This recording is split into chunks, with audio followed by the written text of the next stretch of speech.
অবশেষে দাদা আপনি সাদা কলম নিলেন। সাদা কলম নেওয়া তো একটা ভালো লক্ষণ, যুদ্ধের দামামা থেকে কিছুটা শান্তির দিকে।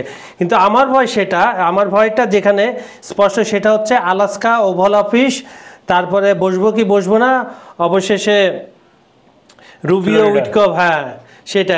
এখন আপনারা যে বলে না শান্তির পায়রাটা এখন কোথায় যে থামছে, একটু পায়রাটাকে আপনি ধরেন তো, কি অবস্থা? ইউক্রেনের নতুন একটা সংকট সৃষ্টি হয়েছে এখন। এত সংকটের মাঝে আবার নতুন সংকট? আচ্ছা, সেটা কি? জেলেনস্কির যিনি চিফ অফ স্টাফ ছিলেন, হ্যাঁ, আন্দ্রেই রিমার্ক, উনি পদত্যাগ করেছেন। এর কারণটা কি ছিল? দুর্নীতি। উনাকে কিন্তু দুর্নীতিতে অভিযুক্ত করে নেই, না, সন্দেহে তার বাসায় অভিযান চালিয়েছে, এই কারণে উনি পদত্যাগ করেছে। রাইট। নাম্বার 2, জেলেনস্কির সাথে তার যে সেনাপ্রধান, তার সাথে দূরত্ব বেড়েছে। একদম স্পষ্টত রাজনৈতিক বিভক্তি একটা সৃষ্টি হয়েছে ইউক্রেনে। এর পাশাপাশি যেটা হয়েছে যে জেলেনস্কির যে দল, সেই দলের উত্তরসূরি কে হবে সেইটা নিয়েও সংঘাত সৃষ্টি হয়েছে। মানে যুদ্ধের সংঘাত এখন যেটা রাজনৈতিক সংকটটা কিন্তু এখন আরো তীব্র আকার ধারণ করছে, এবং সেটা কিন্তু খুব দ্রুত। আপনি বলতে চাচ্ছেন যুদ্ধের ময়দান ছাড়াও তাদের রাজনীতিতে জেলেনস্কির দলের এবং খালি রাজনীতি না, অর্থনীতিতে আরো সংকট, অর্থনীতিতে অশানি সংকেত আসতেছে। এখন দেখেন, যদি এই মুহূর্তে যুদ্ধ না থামানো যায়, বন্ধ না করা যায়, তাহলে ইউক্রেনে জেলেনস্কি সরকারের পতন এবং যে বিরোধ, এইগুলো আরো প্রকাশ্যে আসবে, এবং যেটা হচ্ছে কি রাস্তায় নামবে মানুষ। জেলেনস্কির পদত্যাগ নিয়ে আলোচনা চলছে, দাদার মুখের কথা কেড়ে নিয়ে আমরা শুরু করলাম আজকের বিশ্ব সংযোগের আজকের অনুষ্ঠানটি। আপনারা কেমন আছেন? নিশ্চয়ই ভালো। আমরা আজকে ঘুরবো ইউক্রেন, রাশিয়া এবং ভেনেজুয়েলায় অবশ্যই যাব। আপনাদের সঙ্গে রয়েছে আমি কাজল হায়দার, আর আমার সঙ্গে রয়েছেন সিনিয়র সাংবাদিক বিশ্বজিৎ দত্ত ভৌমিক।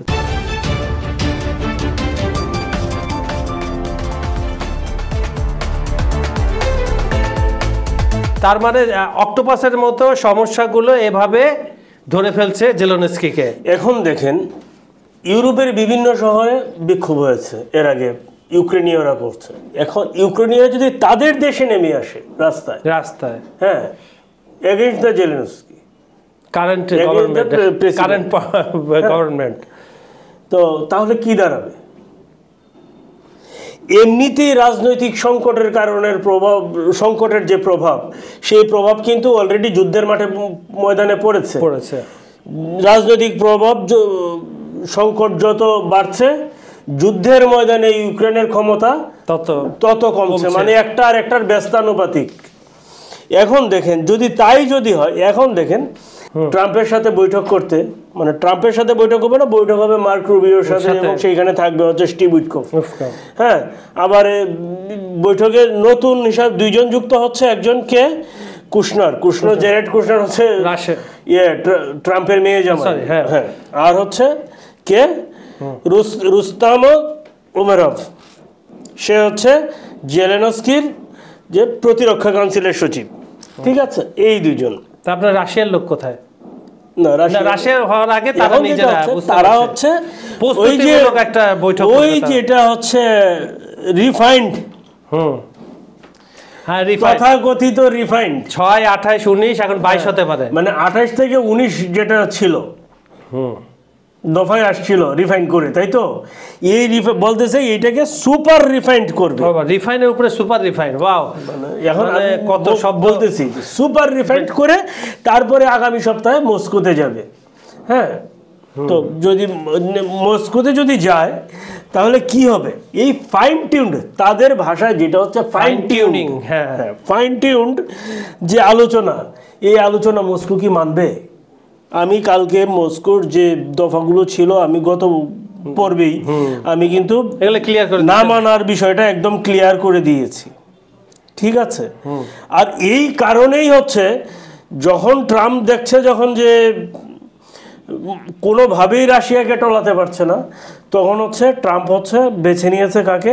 রাশিয়ার, হ্যাঁ, ক্যারিবিয়ান অঞ্চলের সবচেয়ে বড় মিত্র ভেনেজুয়েলা। ভেনেজুয়েলা, ঠিক আছে, কারাকাসের আকাশ সীমা বন্ধ করে দিয়েছে। আবার ইয়ে ফোন আলাপ হয়েছে মাদুরোর সাথে, আরো অনেকগুলো বিষয় আছে এর মধ্যে। কিন্তু এখন দেখেন যে এর মধ্যে দেখেন আমি যদি বলি, হ্যাঁ ধরেন আমি আমার এলাকার কমিশনারকে যদি বলি যে বেটা তুই কে, হ্যাঁ হ্যাঁ তার আগে তো আমার 100 বার চিন্তা করতে হবে আমি কি তার এই কথা বলতে পারি। মানে আমার প্রত্যেকের তার নিজের অবস্থান সম্পর্কে আগে ক্লিয়ার হতে হবে। হ্যাঁ ঠিক আছে, এই কথাটা এই কারণেই বললাম। এখন এই কথাটা কেন বলছি, ইমিডিয়েট যে আলোচনাটা হবে সেটা হচ্ছে ম্যাক্রো আর জেলেনস্কি, মানে ফ্রান্সের প্রেসিডেন্ট আর ইউক্রেনের প্রেসিডেন্টের। এর মধ্যে ফ্রান্সের পররাষ্ট্রমন্ত্রী একটা কথা বলে ফেলছে, সেটা কি রাশিয়ার অর্থনীতি ক্লান্ত করতে নতুন নিষেধাজ্ঞা দিবে, তাই তো, এবং ন্যায়সঙ্গত টেকসই শান্তির বিষয়ে তা পুতিনকে তিনি সতর্ক করেছেন কি, যদি সোভিয়েত সাম্রাজ্য পুনর্গঠনের স্বপ্ন না ছাড়ে তাহলে শাস্তি আসবে। পুতিনকে সতর্ক করছে কে? ফ্রান্সের, হ্যাঁ ফ্রান্সের পররাষ্ট্রমন্ত্রী। এটা কিছু হইলো? ওই যে আপনি যে কথাটা বললেন 10 বার ভাবা উচিত। আরে ভাই আমার ধরেন বলা হয় যে তেলাপোকা হচ্ছে ডাইনোসর আমলের প্রাণী এবং তার সবচেয়ে সংগঠিত, কিন্তু আমরা তো একটা স্প্রে করলেই তো তারা খুঁজে পাওয়া যায় না। আর স্প্রে দরকার নাই, স্প্রে তো কিনতে যাইতে হবে। আপনাদের পাতে একটা বাড়ি দেন, পট করে একটা আওয়াজ হবে, ওখানে শেষ। আমি আপনার তখন কি বলছিলাম, আপনি বললো রাজনৈতিক সংকটের সময়, আমি আপনাকে আরেকটা শব্দ বলছিলাম কি, যে অর্থনৈতিক অশনি সংকট। দেখেন ইউক্রেনে যে কাজ করেছে, এই কারণে ইউক্রেনের শস্য রপ্তানি 30 থেকে 40% কমে যেতে পারে। ইউক্রেনের এখন তো ব্যবসায় একটাই, শস্য রপ্তানি, এটা 30 থেকে 40% কমে যেতে পারে। কেন? রাশিয়ার তেল, ইউক্রেন কি বলছে যে 2টা তেলের ট্যাঙ্কারে হামলা চালিয়েছে, ট্যাঙ্কার 2টা ক্ষতিগ্রস্ত হয়েছে, ওকে ফাইন। এইগুলো কি ছিল? শ্যাডো, বলছে কি শ্যাডো ফ্লিট, তাই তো, ঠিক আছে শ্যাডো ফ্লিট, আপনি হামলা চালিয়েছে। এখন আপনার যে জাহাজ ব্ল্যাক সি দিয়ে খাদ্যশস্য নিয়ে যাবে, ওইগুলো জাহাজকে যদি বের হইতে না দেয় রাশিয়া, তখন আপনি কোথায় যাবেন? এখন রাশিয়ার হাতে গঠিত রাশিয়ার কোর্টে, রাশিয়া কি করবে? জাস্ট এই চুক্তি থেকে ছিল ইউক্রেন, কৃষ্ণ সাগরের শস্য চুক্তিতে কারা ছিল? তুরস্ক আর ছিল কে?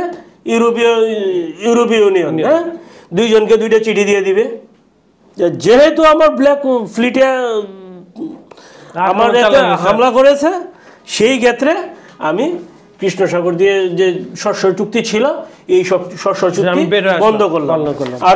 আর এর কপি দিবে কাকে? জাতিসংঘকে, কারণ মধ্যস্থতাকারী ছিল কে? জাতিসংঘ, তুরস্ক আর জাতিসংঘ, তাই তো। তখন অবস্থাটা কোথায় দাঁড়াবে? তখন তো আমরাও না খেয়ে মরবো। হ্যাঁ, সবজি সবকিছু মিলে, কারণ গম, জব এইগুলো তো অন্যতম ইয়ে হচ্ছে, ইউক্রেন হচ্ছে পৃথিবীর অন্যতম শস্য উৎপাদনকারী দেশ। কৃষ্ণ সাগরের কিছু নিয়ম আছে, সেটা কিসের আওতায় নিয়ম? মন্ট্রো কনভেনশন, 1936 সালের যে চুক্তি, সেই চুক্তি অনুযায়ী কৃষ্ণ সাগরের তীরবর্তী দেশ ছাড়া কোনো দেশের জাহাজ 29 দিনের বেশি কৃষ্ণ সাগরে থাকতে পারবে না। সামরিক জাহাজ কৃষ্ণ সাগরে ঢুকতে হলে অনুমতি নিতে হবে কার? তুরস্কের। অর্থাৎ এই যে মন্ট্রো কনভেনশন, এই মন্ট্রো কনভেনশন কৃষ্ণ সাগরকে গেটকিপার হিসেবে তুরস্ককে দায়িত্ব দেওয়া হয়েছে। আনুষ্ঠানিকভাবে কৃষ্ণ সাগরের গেটকিপার হচ্ছে তুরস্ক। তুরস্ক কি নিয়ন্ত্রণ করবে?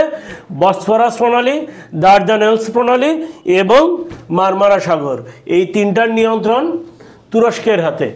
এখন দেখেন, তাহলে বাইরের জাহাজ যদি ঢুকে তো কি করতে হবে? যুদ্ধ জাহাজ ঢুকতে পারবে অনূর্ধ্ব 30,000 টন, এর বেশি না। যেখানে জাহাজের ওজন হয়েছে 15,000 টন। 29 দিনের বেশি নেটোর কোনো যুদ্ধ জাহাজ স্টে করতে পারবে না। তীরবর্তী দেশ ছাড়াও অন্য কোনো দেশের সাবমেরিন কৃষ্ণ সাগরে আসতে পারবে না, এসব চুক্তি অনুযায়ী। এই যে মন্ট্রো কনভেনশন অনুযায়ী যেটা হয়েছে, ইউক্রেন যুদ্ধের পর কৃষ্ণ সাগরে এই যে যুদ্ধ জাহাজ চলাচল এইখানে লক করে দিয়েছে কে? তুরস্ক। এখন যেটা হয়েছে এর আওতায় যেটা ছিল শস্য চুক্তি, তাই তো? এই শস্য চুক্তি যদি এখন শস্য চুক্তি থেকে রাশিয়া যদি বের হয়ে যায়, তাহলে আপনার ইউক্রেনের বাণিজ্য কোথায় যাবে? ইউক্রেন, শুনেন, ওই যে একটা পর্বে বলছিলাম যে শিয়াল যদি কাককে বলে যে গাছের উপর দিয়ে যদি বন্যার পানি যায়, তাহলে দেখি তুই কোথায় থাকিস। শিয়াল কোথায় থাকবে? শিয়াল কোথায় থাকবে? শিয়াল কোথায় থাকবে? এখন দেখেন, দর্শকদের একটু কয়েকটা কমেন্ট নিয়ে আসে, দেখি দর্শকরা শিয়াল সম্বন্ধে কি বলে। কে শিয়াল, কে কাক, দর্শকরা এটা ভালো জানে। আবু সাইদ নামে আমাদের এক দর্শক বলছেন, but two Russian friend Hasina and কসাই Assad have already flown by helicopter. এটা ওই যে জেলেনস্কি হেলিকপ্টারে পালানোর সুযোগ পাবে না, এটার পরিপ্রেক্ষিতে বলছে। আপনাকে ধন্যবাদ। মিহির চক্রবর্তী লিখছেন, যুক্তরাষ্ট্র ভেনেজুয়েলা যুদ্ধ হবে না, এটা একটা যুদ্ধ খেলা। এটাও হতে পারে, আপনার ধারণা ঠিকও হতে পারে। আপনার ধারণা কি হবে কি হবে না? হবে না, আপনার পক্ষে দাদা আছে। অরেঞ্জ ডেক নামে একটা আইডি থেকে একটা কমেন্ট আছে, সেটা হচ্ছে ভেনেজুয়েলাতে চীন এবং ইরান রয়েছে এবং তাদের অস্ত্র অলরেডি ওখানে ঢুকেছে, ওখানে তৈরি হচ্ছে। এ ব্যাপারে কোনো কিছু আপনারা মন্তব্য করবেন কি না? এটা দাদা অলরেডি কালকে বলেছে, রাশিয়া অলরেডি অস্ত্র দিয়ে দিয়েছে, চীনও আজকে। চীনের ব্যাপারটা আপনি একটু খোলাসা করেন। আপনি আমাদের বিহাইন্ড দ্য সিনে, মানে ক্যামেরার পাশে যে আমার সাথে তথ্যটা আদান প্রদান করছিলেন, সেটা দর্শকদের জানায়। আব্দুল শহীদ নামে আমাদের আরেক দর্শক লিখছেন, Russia has already lost 11+ lakh soldier, A real punishment without sound. আচ্ছা, উনি একটা নতুন তথ্য দিছে, এটা আমরা যাচাই বাছাই করে দেখবো আসলে ঘটনাটা সত্যি কিনা। যুদ্ধ হলে দুই পক্ষেরই মারা যাবে কম বেশি। আর মিরা শিকদার লিখছেন, রাশিয়ার জয় হোক। ধন্যবাদ আপনাদের দাদা, আপনি যেটা বলছিলেন মাল্টোভা চুক্তির বিভিন্ন এদিক সেদিক। এখন দেখেন, যদি হয়, আমেরিকা বেলুন কূটনীতি করতো না? হ্যাঁ, অবশ্যই স্পাই, এটা ওই রকম ড্রোন কূটনীতি। ঠিক আছে, তো তার মানেটা কি দাঁড়ালো? মলদোভারে কিন্তু সতর্ক করে দিল কি, তুমি বেশি নাড়াচাড়া করো না, বেশি নাড়াচাড়া করার দরকার নেই। তাহলে আর কে আছে? পোল্যান্ড শাকের করাত কতটুকু, ও তো নিজেই দৌড়ের উপরে, এদিক দিয়ে কাটে এদিক দিয়েও কাটে, দুই দিক দিয়ে কাটে। হ্যাঁ, তো এখন দেখেন, এই যদি হয়, হ্যাঁ, এখন ইউক্রেনে কি অবস্থা? তাহলে বাণিজ্য আপনার কি মনে হয় টিকবে? ইউক্রেনের বিজনেস, বাণিজ্য, শস্য রপ্তানি আপনার এখন রাশিয়ার সদয় অবগতি, হ্যাঁ, এটা করতে হবে সভাপতির জন্য, নালে আমরা এখন হচ্ছে তেল থেকে শুরু করে এগুলো আর হাতে পাবো না। এখন হচ্ছে পুতিন কি ডিসিশন নেবে তার উপরে নির্ভর করবে, পুতিনের উপরে ডিপেন্ড করবে। পুতিন কিন্তু কোনো মন্তব্য করে নাই এখনো পর্যন্ত।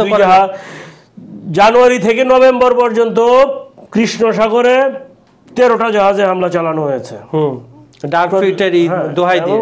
হ্যাঁ, এর মধ্যে রুশ জাহাজও আছে, এর মধ্যে বেশ কয়েকজন নিহতের খবরও আছে। ঠিক আছে, তো এইগুলা নিয়ে কিন্তু পুতিন কিছু বলে নাই। কিছু না বলাটা কিন্তু খারাপ একটা কমেন্ট করা, যেটা হচ্ছে কি ঝড়ের আগে যেরকম নীরবতা থাকে, ঝড়ের আগে যেমন গুমট পরিবেশ হয়ে যায়, সেরকম কৃষ্ণসাগরকে যদি ওইটা করে, তখন এই ধরনের। দাদা, এখন আমি প্রশ্ন করব, এখন দেখেন এর লিঙ্কটা আপনি ভেনেজুয়েলার সাথে কিভাবে পাচ্ছেন? আসতেছি। হ্যাঁ, যে এখন দেখেন, এই যুদ্ধ যদি না থামায়, তাহলে হচ্ছে যে জেলেনস্কির 12টা তো অলরেডি বেজে গেছে, ঘড়ির কাঁটা আর ঘুরবে না। ঘড়ির কাঁটা 13টা যেতে সমস্যা কি, 13টা বাজবে। এই হলো এখন যেটা হচ্ছে যে ফলে যেটা হচ্ছে, এই যে ভেনেজুয়েলার যে মাদকের খেলা, পৃথিবীর সবচেয়ে মাদকের যে বড় রুট, যেটা আপনি বলেন, হ্যাঁ, সেই বড় রুট কোন দিক দিয়ে? মেক্সিকো থেকে। সুইডেন তো স্টক করে। আমি আপনাকে বলছি, জিনিসটা একদম ক্লিয়ার বুঝেন। মাদকের সবচেয়ে বড় রুট হচ্ছে মেক্সিকো দিয়ে যুক্তরাষ্ট্র। আচ্ছা, ঠিক আছে। এখন দেখেন, তো ইউরোপে কিভাবে ঢুকে এটা বলেন। তারপরে দ্বিতীয় রুট ক্যারিবিয়ান অঞ্চল। এখানে খালি ভেনেজুয়েলা না, আরো দেশ আছে। মজার বিষয় হচ্ছে কি, ভেনেজুয়েলা কিন্তু মাদক উৎপাদনের সাথে সংশ্লিষ্ট না। রুট হইতে পারে, কিন্তু মাদক পরিবহনের যে একটা হাব, এই হাবগুলার একটা হচ্ছে ভেনেজুয়েলার অংশ। কারণ হচ্ছে কি, ভেনেজুয়েলা থেকে ক্যারিবিয়ান উপকূলগুলোতে যেতে মাত্র সময় লাগে 5 ঘন্টার মতো। এই কারণে মাদক ট্রান্সপোর্ট করাটা ইজি হয়। ঠিক আছে, ভেনেজুয়েলাকে ক্রস করেও চলে যায়, কিন্তু ভেনেজুয়েলার যে সংকট, সেই সমস্যাটাতে আসতেছি, একটা মিনিট। কিন্তু তারপর তৃতীয় 2টা রুট বললাম আপনাকে। তৃতীয় রুট হচ্ছে আফগানিস্তান। পৃথিবীতে যদি মূল মাদক কয় ধরনের আপনি দেখেন, কোকেন, আফিম, গাঁজা, সিনথেটিক মাদক। সব কয়টার সাথে কোনো না কোনোভাবে যুক্তরাষ্ট্র আছে ভোক্তা হিসাবে। আর কে আছে? অস্ট্রেলিয়া আছে ভোক্তা হিসাবে। আর কে আছে? ইউরোপের দেশগুলো। এখন দেখেন, এই যে ভেনেজুয়েলা হচ্ছে যে মাদক রুটের একটা পার্ট, কিন্তু ইউরোপের প্রধান মাদক রুট হচ্ছে সুইডেন, যেখানে হচ্ছে মাদকের বিস্তার পুরো গোটা ইউরোপে ছড়ায়। হ্যাঁ, এটা আপনি কালকে বলছেন। অঘোষিতভাবে সুইডেনে হচ্ছে মাদক অনেকটা বৈধ। পৃথিবীতে গাঁজা উৎপাদনে যে যদি বড় 3টা দেশ হিসাব করেন, এর মধ্যে একটাকে জানেন? একটা হচ্ছে কানাডা। আফিম উৎপাদনে সবচেয়ে বড় দেশকে? আফগানিস্তান। ঠিক আছে। কোকেন উৎপাদনে শীর্ষে কারা? Mexico, Peru, Colombia. এখন দেখেন, কিছুদিন আগে মধ্যপ্রাচ্যে একটা সম্মেলন গেল, কি Gulf convention, right? Security convention. এই কনভেনশনে আপনার বান্ধবী খুব সুন্দর তুলসী গেবার্ড আসছে। আমার যদি তুলসী গেবার্ড বান্ধবী হইতো, ভাই বিশ্বাস করেন, খুব সুন্দর একটা কথা বলছে আপনার বান্ধবী। আমি তো ফ্যান হয়ে যেতাম। হ্যাঁ, এইরকম বান্ধবী থাকলে আর কিছু লাগে না। যাই হোক, সে যখন বলছিল, বলেন কথাটা বলেন। কারণ হচ্ছে কি, তুলসী গেবার্ড বলছে যুক্তরাষ্ট্র তার যে রেজিম চেঞ্জের যে রীতি, সেই রীতি থেকে যুক্তরাষ্ট্র বের হয়ে আসবে। কারণ এখন যুক্তরাষ্ট্র বুঝতে পারছে যে এটা যুক্তরাষ্ট্রের যে এত বছর 4 দশক ধরে চালায় আসছে, এই জিনিসটা পুরোটাই যুক্তরাষ্ট্রের ভুল এবং ক্ষতি। মজার বিষয় হচ্ছে কি, ট্রাম্প হচ্ছে গতকালকে ফোন করে মাদুরোকে বলছে, তুমি যদি ক্ষমতা না ছাড়ো তাহলে ফোর্স ব্যবহার করে হলেও তোমার পতন ঘটাবো এবং সেখানে রেজিম চেঞ্জ করবই। তাহলে কথাটা আপনার বান্ধবীর কথা রাখলো না ট্রাম্প। আজকে এই কথা দিয়ে আজকে শেষ করছে। সুপ্রিয় দর্শক, বিশ্ব সংযোগের ভিডিওগুলো লাইক, কমেন্টে শেয়ার করবেন। এই যে ভেনেজুয়েলা, মার্কিন যুক্তরাষ্ট্র, রাশিয়া, চীন মিলে একটা খেলা হচ্ছে, এই সম্বন্ধে আপনারা কি বলতে চান? আপনার কমেন্টগুলো আমাদেরকে জানাবেন। আর পৃথিবীর কোন প্রান্ত থেকে আপনারা দেখছেন, হোক সেটা যে কোনো পৃথিবীর প্রান্ত, সেই জায়গাটার নাম, আপনার নাম সহ পাঠিয়ে দিন আমাদের কমেন্টে। আজ এখানে বিদায় নিচ্ছি, আগামীকাল আবার দেখা হবে। ধন্যবাদ সবাইকে।